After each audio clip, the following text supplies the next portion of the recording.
quick intro, then we'll keep talking shit, eh? Yeah, no worries. Okay, let's try That Aussie Metal Guy here with Crannk.com.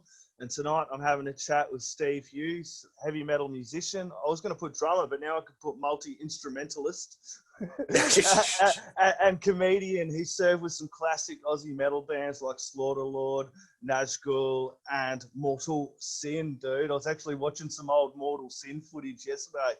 And you've recently released your debut EP, man, which is the Steve Hughes Eternum, Alone but for the Breath of Beast, which come out 16th of October. So, Steve, cheers for joining me, man.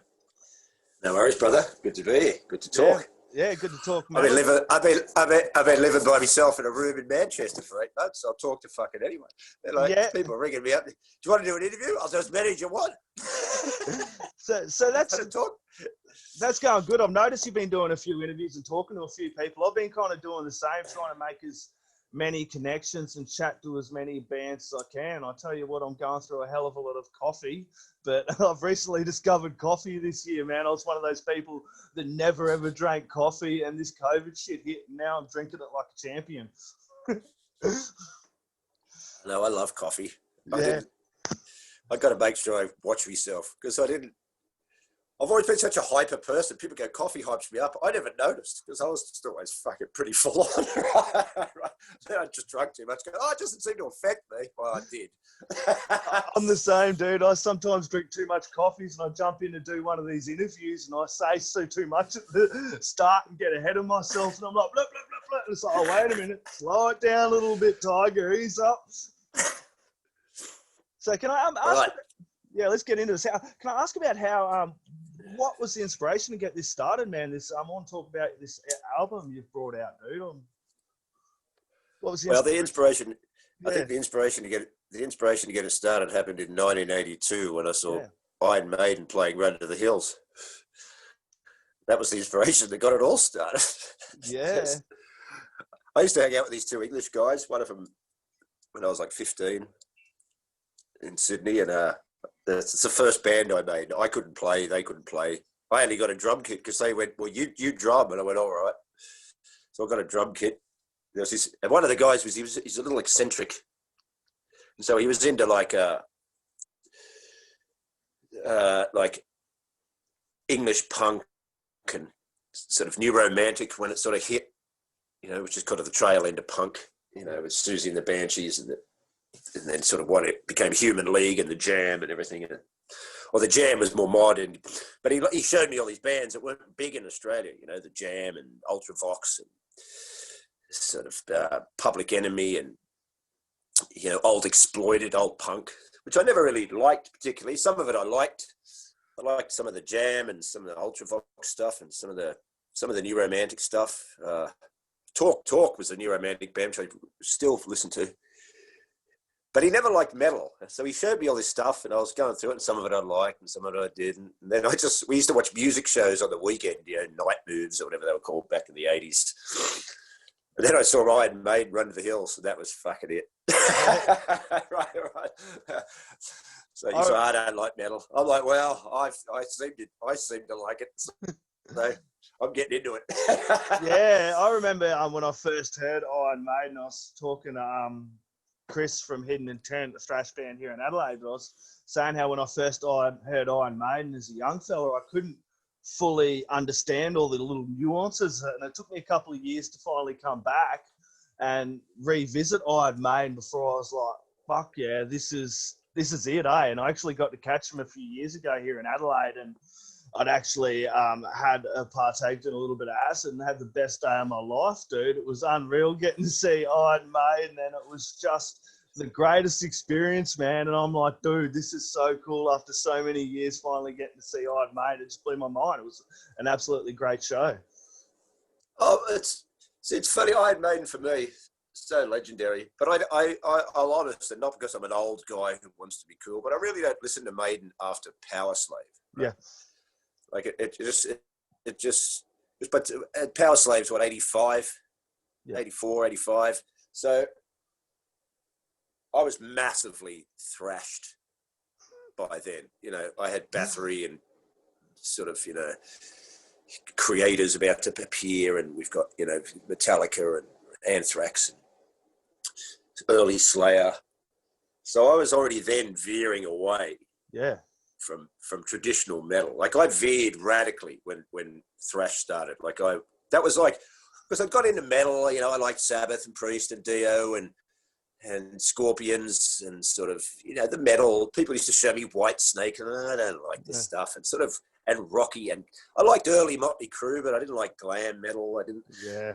And then I sort of, I was always something in me going, it's got to be heavier, doesn't it? Something, you know, you had Accept, they had Fast as a Shark, which was kind of, you know, that kind of stuff. And they're about to so bring then out another album. You know, when Kill 'Em All turned up and Fistful of Metal, Anthrax and Show No Mercy, and so I was just, oh well, at last. But I first heard Kill 'Em All, that was like, this is it. That's what I've been trying to think I need to hear. Like it's just tight and blistering. So I was just, you know, and I didn't stop liking Maiden because they weren't thrash. I just didn't. I don't like the way they changed when they got Nico McBrain. Yep. Because I don't particularly like him as a drummer. He's a great drummer, but I don't like his drumming. Yep. And I love Clive Burr's drumming. Like love it. Like it's solid. But I think Steve Harris, you know, I don't know why they kicked him out. There's reasons you hear, but I think Steve Harris wanted to get more prog-like. Yep. Because after Number of the Beast, they're more prog-like. Peace of Mind's more proggy. You know, you've got Hallowed Be Thy Name on Number of the Beast, which is your big sort of long epic. And then then on Peace of Mind, you get to Tame a Land, which is another which is a great track. A forgotten track sometimes. They're great song. And Peace of Mind's a great album. So is Power Slave. Power Slave, you get what? You get Rhyme of the Ancient Mariner, and even Power Slave's quite a big sort of proggy song. And then Seventh Son of the Seventh Son, or somewhere in times after that, I think. And then Seventh Son, which is... So I've never really listened to those records. And my buddy in Sydney is always like, that's the best, Seventh Son's the best. And I actually listened to the song Seventh Son the other day, and I actually messaged him going, yeah, this is pretty fucking epic. This and it's you like can tell that with music, though, eh? That's the album that Seventh Son, that's the one all the sort of underground, all the sort of big black metal bands, Emperor and that's their Number of the Beast. Yeah. Because that's the age they are. And then when I listened to that Seventh Son, I realised you can tell where Emperor's, you could tell, imagine he loved that big epic keyboardy, huge monolithic sounds, you know, like you can hear the influence, you know. Yeah. So some of it's better, but but here's the funny thing, and I don't really listen. I bought a few, and of course I hear Maiden songs in metal bars over the years. You hear the singles and different tracks. And there's probably songs I like that I've never checked out, but I really just don't. But I still think Iron Maiden's the best metal band in the whole fucking world, right? Because they're just, you go and see them live. If I'd go and see them live in a heartbeat, you know, it's fucking great, you know. Yeah, they put on a great show, eh? It blew me away. I think it was, I can't remember, it was one of the last sound waves before a couple of years before they finally canned that, eh? Because it's, that's it. I hear Iron Maiden in the tracks these days too, and I'm the same. I kind of am so lost in the other scene as well.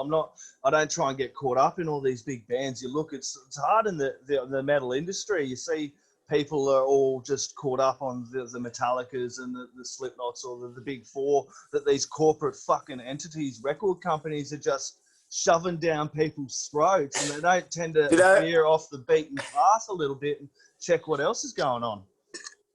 Well, every interview I do, I should really stop. I've had this thing, I talk about Metallica too much. Because Metallica, you know, they were our heavy metal fucking heroes. You know, when we were 18, when they were going to Kill 'Em All, and suddenly, you know, because there was that underground, you know, that you looked on the back and they had denim jackets and Venom badges. You know, you went, oh, they're like us. You know, so it was kind of the same way that punk developed out of looking at Led Zeppelin and going, well, you know, I live in some shithole town in England or the States. I'm not Jimmy Page. I don't know how to become Jimmy Page. I'm not sexy Robert Plant. I'm not a worldly guy. I live in some shit town in England. So I'll play, fuck it, I'm going to make a band anyway. Yeah. Right? So that punk ethos, sort of like that rebellion against that big sort of stadium rock in the late 70s. And then metal was kind of the same thing. It was kind of, it started to blend with punk. Motorhead, Venom made punks like metal. And then metalheads too got the same thing. Well, because like we were in Australia in the Blue Mountains, go, where do you get a singer like Bruce Dickinson? like we don't even know this. I don't even know if there's anyone in Australia that could do this. And we're in the Blue Mountains trying to make. Where do you get a guy like this? We listen to Manowar. Where the fuck do you find these people?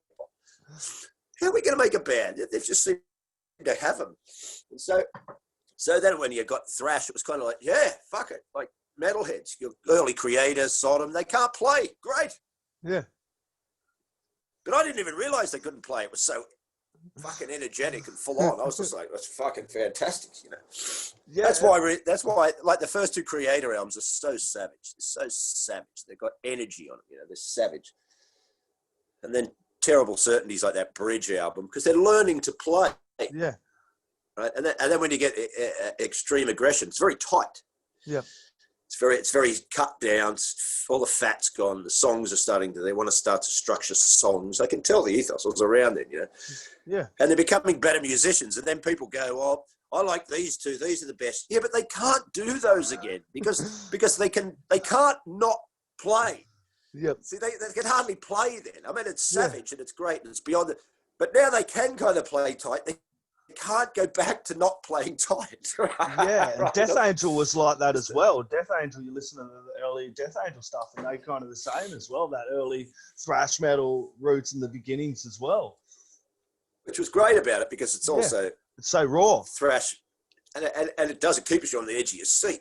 Because is the drummer gonna fucking manage to make it through? And it's a different time as well too. You know what I mean? Compared to now, you know, you're all fucking in there together. It's not like with the streaming platforms and everything like that. No. It's a tighter crew, and you're all chucking mixtapes to each other as well back then and stuff. Yeah, it was just it was like the internet with using mail. Yeah. So sorry. Getting back to the point of why I always bring up Metallica because, as I said, they're metal heroes, and then they became that fucking massive band. And that's why I always use Iron Maiden. I don't think any metal band should get bigger than Iron Maiden.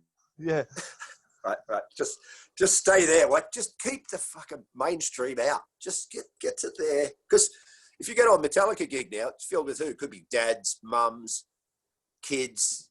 They drop balloons and say, welcome to the Metallica family. Well, they don't want to be in your family, right? Charles Manson was in the family. Yeah, right. And you pay so much for tickets and you get fuck all this cold experience too, as you go see a band in the underground scene or the metal scene underneath that, those dudes come out and they'll come and sit behind the merch stand. You'll get a chat with them, have a beer with them, say good day. You're watching them on stage and they're back there doing their thing, you know, and you don't get those interactions. And that's well, I know there's a vastly different world between a club gig and a fucking big. Oh, yeah. But Maiden will play an arena, but everyone who's there is like a Maiden fan.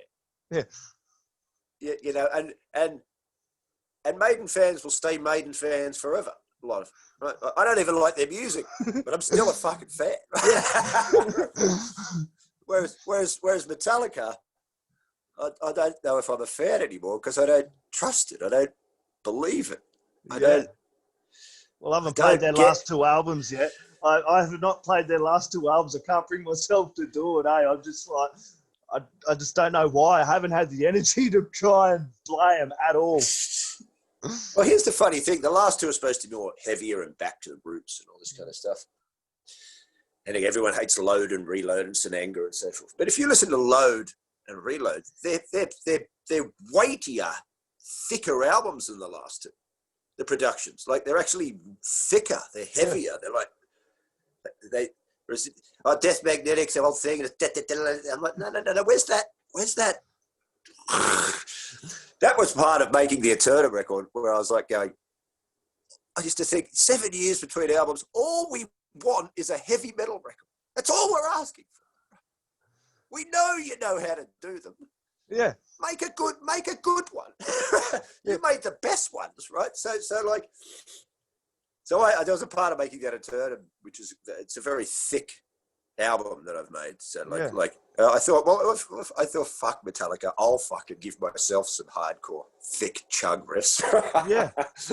Yeah, I'll just do it myself. I'm not saying I'm James Hetfield, I can write songs as good as James Hetfield. I'm saying if you're not going to give me an album with thick slamming, then I'll fucking do it. Yeah, And that's the thing, you being a musician for so long, and then, you know, you're a metalhead at heart, man, just like me, you know, and it's something that's there. It doesn't matter how long you've been over there doing your comedy game. It's something that you've been wanting to do for a long time. As you mentioned, it's something that had been lit a fire in you for a while. So, you know, whether you get it's something you were going to do. And I see that you've played most of all the instruments on this, and you've just got Pete in there who's added a few guest solos. When did you start teaching yourself all those instruments, or what's the deal with that? There's a couple of guitarists on there actually. Yep. Okay. Let's talk about that. So it's not just Pete. Yep. The solo on Jesus Serpent Blood, that's by a guy called Dominic Bell, who's a guitarist from Sydney. He was actually playing in a band with Wayne Campbell from Mortal Sin and Tony from Slaughterlord called Unbound back in the 2009, 2010. Yep. So he's just a brilliant guitarist. So he came in and shredded that solo out. And then the solo on Hail the Gods is actually done by Johannes Axman, I think his name is. He's from that Swedish band Wolf, who are kind of traditional metal, sort of, you know, accepty, Maiden-y kind of metal. Great band. And he just happened to be in Australia having a holiday, and he came and saw me do comedy. Gave me a Wolf shirt. He was a really cool guy, because Swedes and that Norwegians, they can be a little stoic. You know, a little, yes, it was nice, thank you. But this guy was just like, yeah, man, what's going on? So I said, do you want to come and, you know, meet the drummer, the first drummer from Mortal Sin? He was like, oh, fuck yeah, man. And he came out. And I don't know why I give him a California accent. He's from Sweden, but he was like a Californian. He was just, so we went out, we hung out with Wayne, and he was having it. I said, I'm doing this record. Do you want to come do a solo? For sure, man. He came in and knocked that he came and did it in one go. Like, it was fucking great. And the keyboards was done by Lachlan, who engineered the album, who was the keyboard player from Nazxul. Yeah, that would have been good for you to have those guys back in and playing again with them and doing a bit of recording on an album, eh? Oh, well, yeah, you know, I can't. As you said, when did I become a multi-instrumentalist? Well, I'm not going to call myself a guitarist. Yeah. I've known a lot of guitarists in my life, and I've listened to a ton of music, and I can't stand up there with them and go, yeah, I've joined the guitarist gang now. No, not really. I've written some songs that I can play, you know. Yeah. I still don't know how to play another song. I kind of worked out. Well, someone showed me on YouTube how to play South of Heaven by Slayer, but don't ask me to record it, right? Because it'll sound shit. And I did sort of work. Another young fellow on YouTube showed me how to play Morbid Tales by Celtic Frost, which I can kind of do because it's all power chords, right? Yeah. So I never became a great guitarist, but I just kind of learned power chords and how to strut. You know, I've got rhythm. I can play drums. Yeah. So I just sort of wrote songs. I was in bands for 20 years. I did learn some things how to write music, and plus I was in a band called Presto for 5 years, which no one's ever heard of. You can't even find on, which wasn't metal, had metal aspects of it.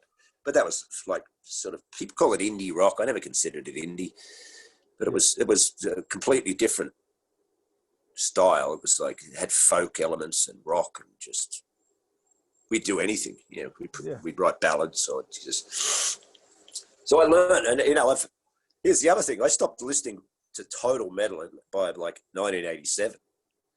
So most people had starting to hear about thrash. I'd already been into it for 5-6 years. I was like, by 87, when people start to get, have you heard this stuff? I'm like, yeah, I'm listening to Kate Bush. But you can't listen to metal all the time. That's the thing. I'm a mad metalhead, eh? And I'm the same. I have to switch off. I play some like folk, and like I'll even listen to jazz, and I'm sitting there to some classical some days. You just can't listen to heavy metal music all the time, and that goes for people like yourself that are totally in the scene. You can't and be immersed in it 24 hours a day. And heavy metal people, the ones I always grew up with, they were the ones that were interested in good musicians anyway. You know, how do you think they become such good musicians? Because they go, we like classical, and we listen to these guys. Have you seen Stanley Clarke play bass? Have you seen this fucking guy? it's an I think he's a bass player. underappreciated scene, heavy metal, because there's so many talented musicians in the scene. It kind of gets a real shit rap at times, heavy metal, and the people in the community is so bloody good, man. Like me doing what I've been doing the last 3 years in the metal community, it's just been unreal because the people have been so cool. And you know, I have PTSD, major depression. One of the things that's lifted me up and kept me going is heavy metal and the community behind it. And people don't say that enough, how good it is. Mate, that's why I said before, don't. Why did Metallica take it to the main? Don't let them in. Yeah. Don't fuck it. Now you can get metal shirts in Kmart. See what they did? Yeah.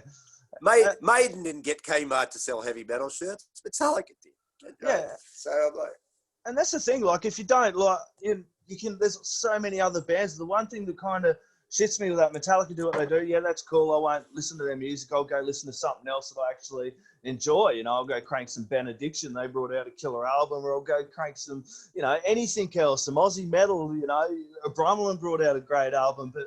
The thing I get annoyed is this social media fucking scrum that's like, who's better, Metallica or Slayer? Or it's like, dude, check out what's coming out these days as well, not what has been. Check out what is going on as well. And a lot of bands get missed in that kind of stupid social media cycle that kind of feeds it, and that digital streaming bullshit cycle. There's so many bands now. When I started listening to thrash, there was like 7 bands. Yeah. Right, so you know we've got Slayer, Anthrax, Metallica, Megadeth, Kreator, Destruction, Sodom, Bathory, Celtic Frost, and Merciful Fate's not even thrash, but we'll put them in there. That was about it. Yep. You know, sort of big players and some underground stuff. You know, Living Death and sort of Iron Angel and all that kind of proto thrash. But now, of course, there's just zillions and zillions of bands, you know. Yeah, it's impossible to keep up with it. It is impossible to keep up with it, but you can always go off the beaten track, you know. Like when I first started getting into death metal, it was just one band, and then it went off on there, and it was a crooked, slippery slope, and it just ran away with it. It's because I know what they mean when they go Pantera kept metal alive in the 90s, because, you know, in the sense of, and they did in that sense of, you know, because grunge was so big and all this kind of stuff. But it was never dead, because the underground's still there. Yeah. Yeah, the 90s, Emperor albums coming out. Fucking, what are you talking about? It's fucking unreal. Flesh God Apocalypse. It was so much great metal. You just had to go searching for it and just not be content with, as we said before, what those big 4 corporations are shoving down your bloody throat. Yeah. It's the underground's always there. I don't even have to search for it. I was just in it. I know. It's just there, isn't it? It's just So can you tell me a little bit about the recording process for this? Where did you record? Tell us a little bit about all that. I did it. Lachlan from Nazxul, he engineered it. Me and him basically did it, the two of us. And then he had a studio. It was out, where was it? Somewhere in Sydney. So we did most of it. I think we did all the recording in there. Yep. And in hindsight, when I look at it, sometimes there's a part of me that thinks to myself, fuck, how did I do this? Because I had no guide tracks to play drums to. I just played the drums. I just memorized the arrangement in my head and just, I think I might have used a click track, probably. The engineer probably wanted one Lachlan, but and then I just played the drums to nothing. And then just sort of, so without giving too many secrets away, I can hear it. Maybe other people can't. I don't want to ruin it. But so some tracks I'd already demoed, some I hadn't. So the drumming is a little pedestrian on some tracks for me because I hadn't ever written the drumming for the track. Yep. And I didn't want it to be too experimental within the track in case it overlapped with vocals or I put it in a wrong, because I'd never played the, you know, if I'm in a band drumming, then I'm rehearsing and the song gets into you, you learn it, then you work out bits, and bits start to come to you, and then the song settles and then it grows a bit. But I never got to do that. I just had to go and drum to the fucking track. So there is parts there I listen to and go, oh, fuck, I could have done that. Yeah, you have that. You have that no matter what you do. You make a comedy video. You look at it and you go, oh fuck! Why didn't I fucking put that? Yeah, we're our own biggest critics. It's human nature. Oh, it's just bits come to you. Everyone happens to it. I'm sure the guy, Francis Ford Coppola watches Apocalypse Now some days. Goes, oh shit! I know what I should have done. Yeah. Even bogans like me are like, damn, dude, I should have said that or I should have done that. But that's human nature. You should always. Yeah, I think we should always be thinking about how we can improve ourselves too as people, not just be content with fucking, here, always push a little bit harder as well and go, oh, okay, I've done that this time, next time. Oh, you know what I mean? It's just that once you've got the songs recorded, yeah. you're not making them. Yeah. You can now look at them objectively. You hear them differently, right? Because that's why you have a producer, an engineer sometimes, a guy who can listen outside of the band and go, maybe if you drop those 4 bars and bring the singing in there, and then you do it, you go, oh fuck, it's heaps better. Yeah. Right. So when you're not recording it, you're not doing it, and you're out of it, you listen to it, you go, oh fuck, I could have done that. But it's still, I'm happy with it. Sounds cool. So yeah, and you managed to get a film clip out as well for Beyond What You See. Yes. Well, they started this nonsense that we're dealing with in the world right now. So me and my mate, who's an editor, the guy who in the clip is an editor. But it's kind of cool because I've known him for like 15 years. Yep. I met him when he was like 20. He used to do comedy, but just starting, he sort of gave it a go and did it for a year or two and went, oh, fuck this, I'm not that funny. And then but I met him when he was young and he had a metal shirt on. I was like, oh, do you like metal? He's like, yeah. And then I went, oh, well, come over to my place. But he's like, oh, okay. And then he came over and he played guitar. So we just became friends, used to hang out. And then I started writing some of the songs. And then we go to this studio in Manchester and he demoed the tracks with me. Yeah, cool. So he's the guy that demoed some of the early tracks with me. He wrote one of the solos in High on Fire, the main solo in the middle. And because I've got old demo versions of those tracks. So he's on that. So it was kind of like a full circle thing that I came back and this lockdown started. He had a whole editing suite, like a fully grade TV quality editing suite in his fucking kitchen. Yeah. So I said, well, let's make a clip. He went, all right. So we've just started another one. Have you? So cool. Yeah, it's embryonic. He sent me the first takes of the footage last night, and it's going to be cool putting this together. So yeah, cool. It's been a fun time for people to try and bring out film clips and work out ways of doing it with the restrictions all over the bloody place. But I've talked to some really big bands that are having the same problem. I was chatting to Dane from Phil Campbell and the Bastard Sons, and he was saying they could only have 2 people in the recording studio at a time when they were doing that album.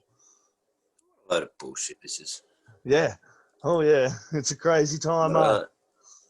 Oh mate, absolute fucking.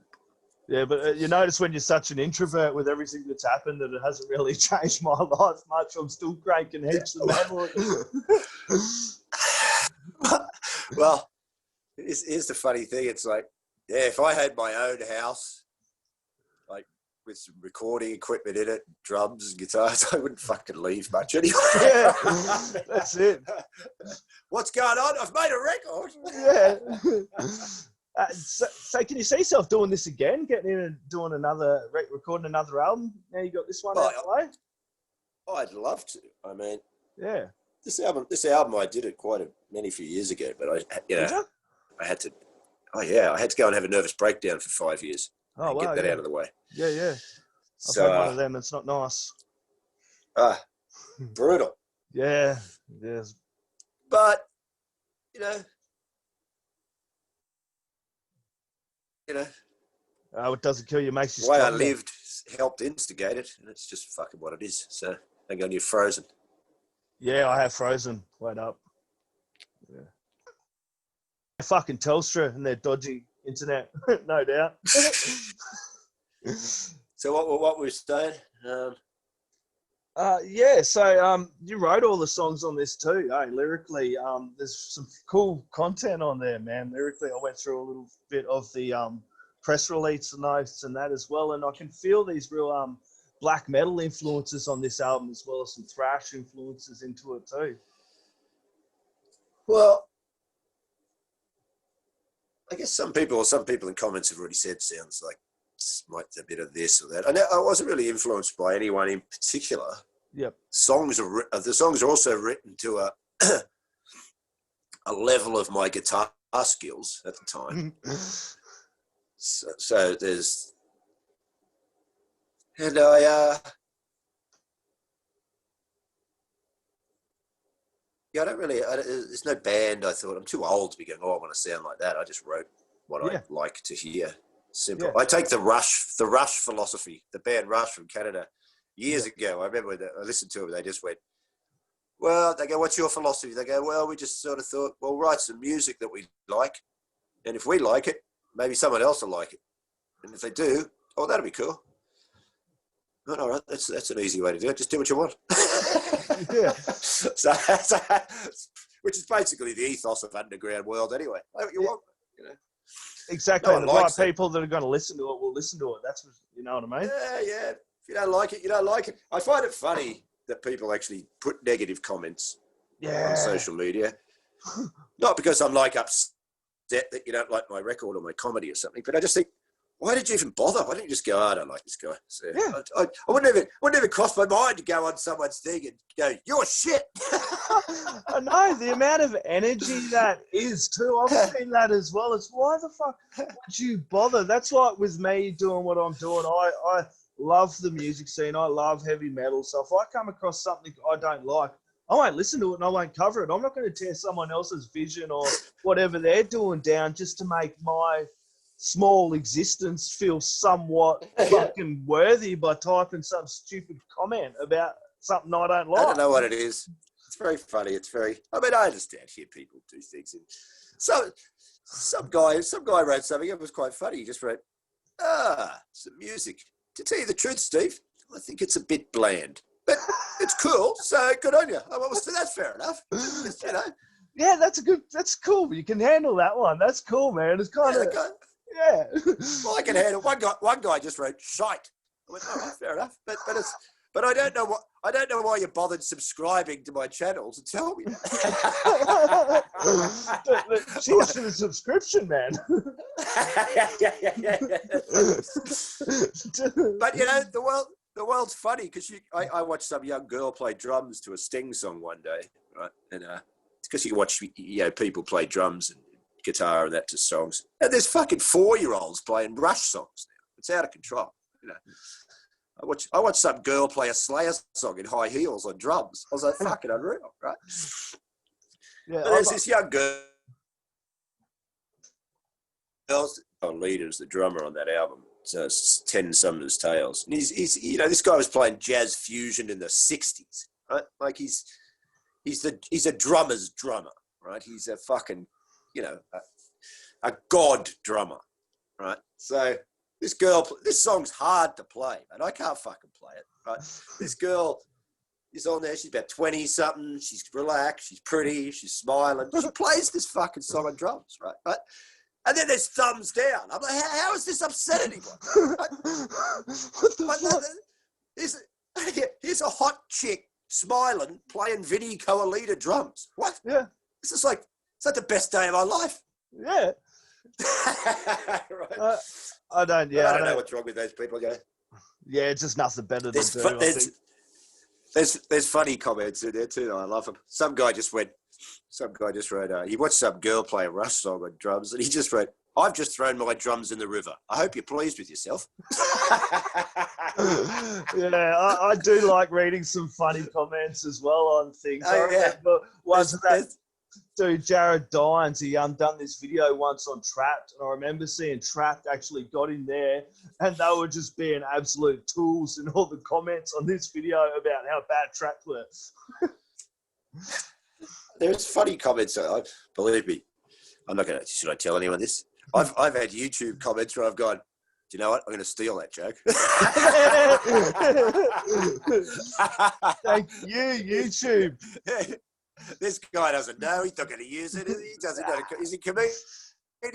This is the art of the comedian. I'll have that. Thanks. Yeah, thank you. yeah. Yeah, totally. I got a line off a YouTube comment section. Thank you very much. I'll put that over there. Good on you, buddy. You're one funny guy. Yeah, that's it. So do you get a chance to check out much of the Aussie metal scene anymore, or is it just there's so too much at all? Or? No, I haven't really been, well, no, I was wandering around having a breakdown for 5 years, so I wasn't checking out much besides the inside of fucking hell. So. Yeah, and that would be good. That getting this album out would be too kind of a cathartic experience, considering you'd worked on it a while ago and you'd had this sitting here as well. So to finally get this out and to see the light of day would have been a really cool feeling for you as well. There is a few versions of it that came out ages ago because I had a different name for the album. I had a different cover, and a few. My mate in Utopia sold a dozen copies, and a few went out in a couple of comedy DVDs. So there will be some people out there who've already got it with a different cover, so they'll have an original weird version. But after I realised that I was finally got better and I could put it out, I went, right, I'm going to change the whole thing. Yep. Just bang, make better artwork. Just change the whole thing and just put it out as a new thing. I didn't want to, after 5 years of hardcore suicidal depression and breakdowns, and I didn't want to just go back. I wanted everything. Like I changed heaps of stuff in my life. I went, right, this is a new thing now. Right? I'm not going to go back and drag that old fucker from the past. It's the old album, but it's like, but no one's heard it. They've heard a couple of songs. Yeah, so have you heard the whole album? Or? Yeah, I certainly have, mate. A few times, dude. I enjoyed it. It's a good listen, a really good listen. I did, and it was funny because I actually seen a routine of yours, a comedy skit, many a year ago, man. And I got the email about your album, so I was like, dude, I've got to give this a listen. And it was funny how sometimes the universe works, and here I am sitting here having a chat to you about heavy metal as well. So when it came across my desk, man, I was like, yeah, dude, I'm keen. Chris sent it to me. Give it a listen. I'm like, definitely keen to have a chat with Steve about it because, you've done a lot in the classic metal scene here in Australia through music in your career. And now being a comedian, I knew you'd be cool to chat heavy metal with. That's for sure. I can always tell I've done enough interviews in bands in my life that I was telling Chris the other day, I go, one of these guys, he goes, the interview's going good. I go, yeah. I can actually tell when the guy interviewing me likes the album because they go, do you know what? I really like it. Because they have that element of surprise, which goes, I didn't expect. Right? Because I know I've done enough interviews in my life. I know if they just go, well, I've got the album. Yeah, so tell us about it. And then they don't say anything. No, that when they go, I actually really liked it. See? Yeah, and it comes back to me where I love heavy metal. And for me, I do this for the love of it. I don't make a single dollar doing this, but I just love heavy metal. I went to a show a few years ago and it blew my mind, the quality of talent we have here in Australia and the world. And I'm like, look, I'm going to keep doing this. What I'm going to focus on. So when I listen to albums like yours and I get into heavy metal, if I'm not digging what they're throwing down and it's not fucking, I won't cover it and I'm not going to tear someone else's, vision or dream or fucking whatever, I'm positive. And I just love heavy metal. So for me, diving into a new album every day is a joy for me, man. And listening to the album was a lot of fun, really a lot of fun. And then going back in and cranking some old Mortal Sin, and it was a lot of fun. All right, no worries, brother. That's the other thing that people keep calling it an EP, but I thought it was an album. Yeah, but it's an album. It's you got one there. That last one, Inverted Reasons, 11:35. This album is a long album, dude. If you take this out, people are calling it an EP. I think only because the songs on there, but that's a long track. Do you know what I say to it? It goes for like 42 minutes, the whole album. Yeah. So Hail to England by Manowar. Well, that's only got 7 tracks, but one of them's a bass solo. So really, it's a 6-song album. It's not an EP. Yeah. Because EPs to me are always 4 tracks, 3 tracks. Haunting the Chapel, that's an EP. Yeah. Slayer. That's 3 tracks. First Queen's Sodom, Cruelty and Lust. That's a Sodomy and Lust. That's an EP. Yeah. This is 6 tracks, but to me, I always thought about an album because an EP is a different mentality when you make it. To me, it's almost an EP is almost like it's like a sampler. Yeah.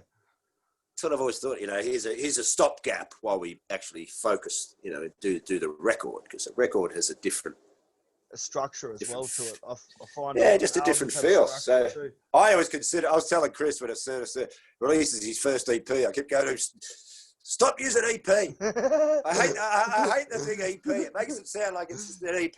Yeah, it's an album, man. That last one, as I was saying, 11:42. You got one on there, 6:43. 7:40 is the first one. So, and albums have structure. That's the thing people forget to do these days. I think with this Spotify and this digital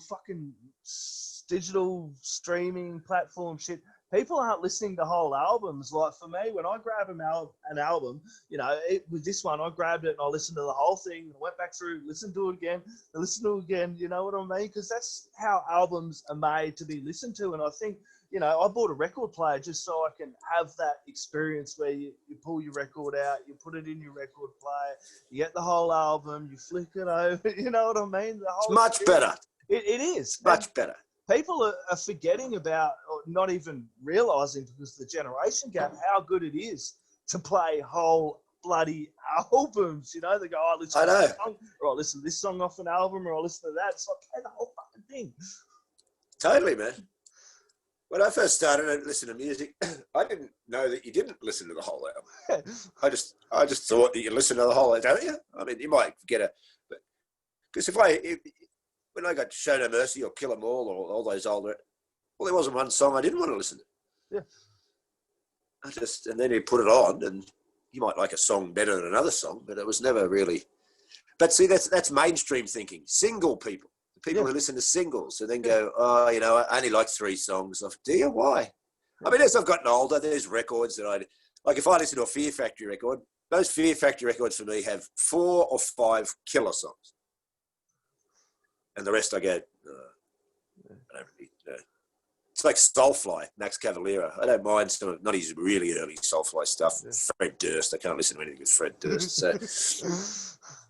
But later on, you'll still have some chunky. So there'll be like 4 tracks that I like. Okay, well, as I've gotten older, I realised, that's how I do it. It's like, and I get albums at certain times. I don't need the whole. I got Opeth into Opeth in Blackwater Park for some reason, because that's the first record to me that's got good production. It's nailed the sound. People go, you should hear the other ones. I go, I don't really think I need to. I don't, because they're best from here. They're best from here. Right. Now, you may debate because you got into Opeth from day one and you have an emotional connection to it. I take nothing away from you, right? But I'm just like, no. And maybe I'm wrong. I might go back and go, you're right. It's fucking fantastic. Yeah, mine was that Ghost Reveries album. I love that one. I keep coming back to that one. Because that was fantastic. One of the albums that got me really into Opeth from around that period. So, you know what I mean? That's where they got good. Yeah. That's where they got good. Blackwater Park, Ghost Reveries, that's when they... And now they've changed into a sort of... Actually got the CD for Blackwater Park up there as well. That was one I've got Ghost Reveries, and I ended up grabbing Blackwater Park after as well. I'm like, yeah, man, I dug that Ghost Reveries, so I grabbed the Blackwater Park one. And that's a great one. But if people said go and get Orchid or Still Life, I'd be like, I don't want to, because the production's not as good. I know the production is not as good on Kreator's first album than it is on their 4th, but I'll still go back to the first one. So it's not like it's just production, but it's just, for me, I know how my life comes there. When a band reaches a point, suddenly comes into my life. Okay. Yeah. I don't need the first 3 with the shit production. We're finding our sound. We've glued, because I bet old Orchid, as much as that guy's a great musician, songs that are 10, 20 minutes long, to me, are still not songs. Yeah.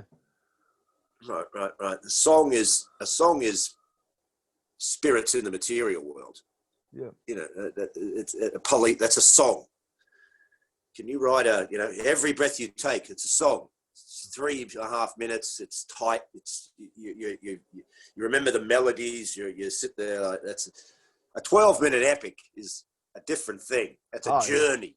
It is, isn't it? I've used Journey a heap of times with some interviews because some bands just create this massive journey on their album, coming back to listening to whole albums. That you know, they do have these long 11-minute epics, and then it kind of melts into their songs, and it kind of weaves and tells a whole journey, a tale. If you know, yeah. It's like, well, like some Maiden's prog rock. You know, that prog rock element. Rush and all that early stuff. And I'm not a big prog rock guy. I like some of it. I don't have a thing against it. If I like it, I like it. You know, I'm not a big Yes fan. I know all the early Genesis or any of this, but I know all the where it all comes from. Like I only listened to one Yes album, which came into my life, which I find out most Yes fans think is shit. That's where it's music subjective, you know, each to their own. And that's where you play. Sometimes you're going to have an album where you play the whole album. It's like, man, I love that song. Then another week you're going to love another fucking song and as well. So that's what I find. And albums grow on you. Yeah.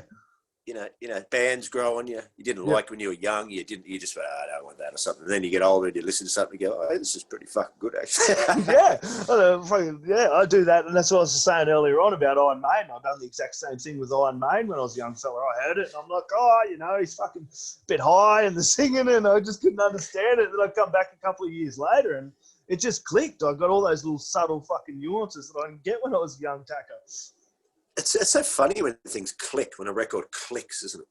Yeah. Like it's such a weird thing. Like if that's why if you get a big Opeth record, those records, you have to dedicate yourself to them. Otherwise, you can't just pop them on and vacuum and go, I didn't really get into it. Because you've got to let it.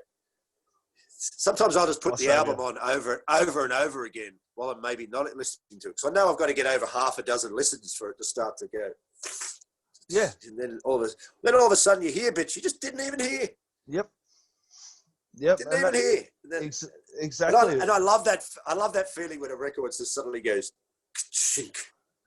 You go, oh fuck, I love it.